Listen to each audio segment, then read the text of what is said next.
tensions are nothing new. And we have, of course, if you've taken a trip down history, you'd remember that when His Majesty Cyprian Ubeguzulu Nyanga Yezizwe Solomon also had a lengthy succession battle that also followed him.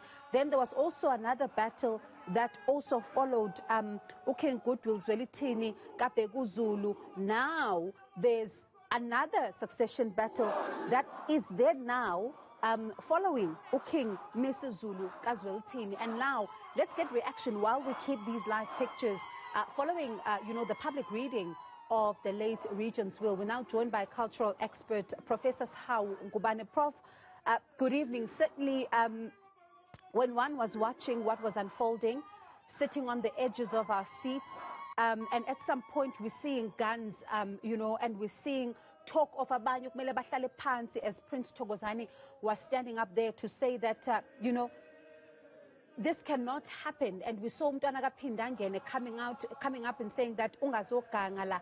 Certainly these are scenes that are keeping us at the edge of our seats, but they're taking us into inside the royal family of things that could have unfolded in the times where we could not get such access.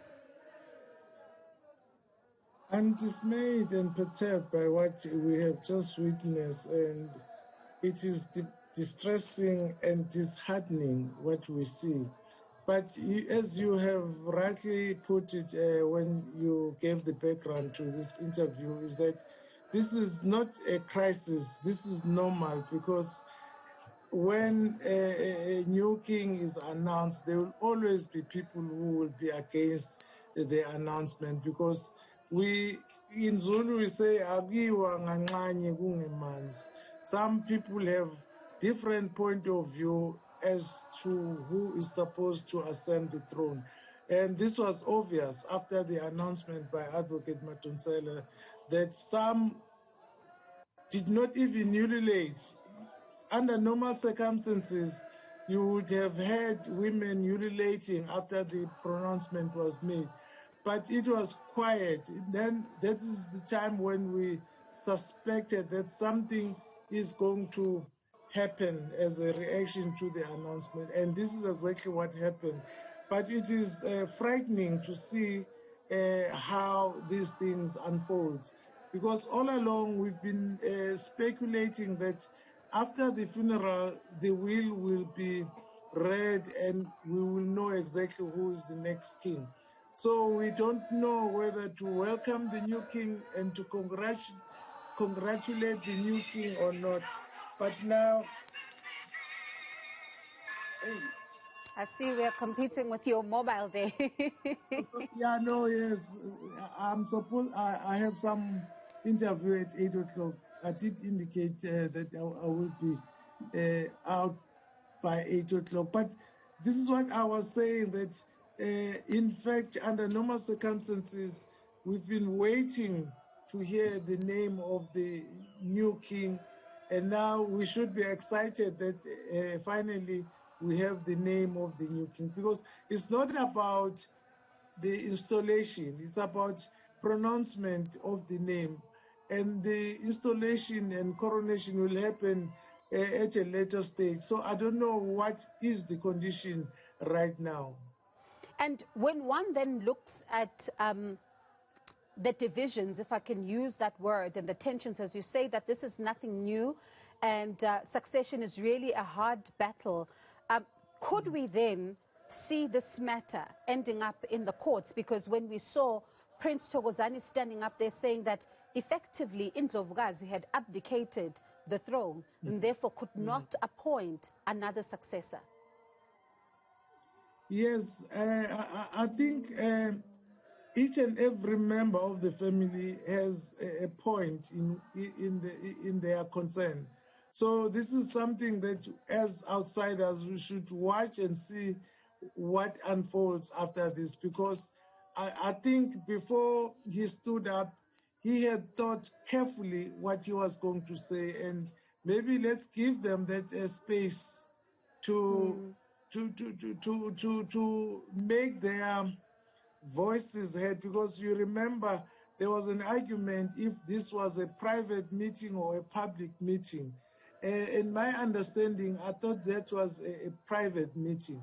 So I think impi yomndeni ayingenwa, let's leave it to the hands of the family to try and resolve this matter. Hey, Kodwa, Prof, it's a bit difficult to if it's playing out like this in public, but certainly I do understand what you mean there. But when you then look at, we got reaction from one of the chiefs who are standing outside, who are saying that he feels very dismayed by what is happening, and even going as far as alleging, to Umapoloba there that Prince Thokozani may not even necessarily be umuntu waKwaZulu. What do we know about Prince Thokozani? I just heard his name today. I have no idea if he is legitimate or not, but I have never come across his name before. Mm-hmm. And how difficult or easy will it be then, Uma eseqokiwe King Misuzulu kaZwelithini, should it then get to that point? How would you then see this process unfold, particularly when it comes to those who are battling to accept him, then accepting that he's now their leader? I think what should happen is that they must respect the position, not the person. Fanele bahloniphe isihlalo, hayi umuntu, kodwa bahloniphe iposition yakhe. And they must accept the position and not the person. Because now he has been named and bestowed as the new king of the Zulu nation. So they must respect that position. And Prof, as a final question from me tonight, let's talk then about the Queen's, Her Majesty's letter, where she was saying that while I am honored by what His Majesty has bestowed upon me, such an honor, I then wish to, appoint my son, Umntwana uMisuzulu, to then take over the reins so that I don't become regent. But should Umntwana not agree, then I can then accept, this honor. Are you surprised that she then had to take that position of even putting her son? I'm not surprised, because this is a true reflection of the late king's desires from his will, because from the will he did nominate Queen Mantombi and appointed her as a successor. So in other words, the appointment of the late Queen Regent was an indication that the king must come from Kwakhangela Amankeng. And so I'm not surprised that the letter stated that, because it is a reflection of the will of the late king of the Zulu nation.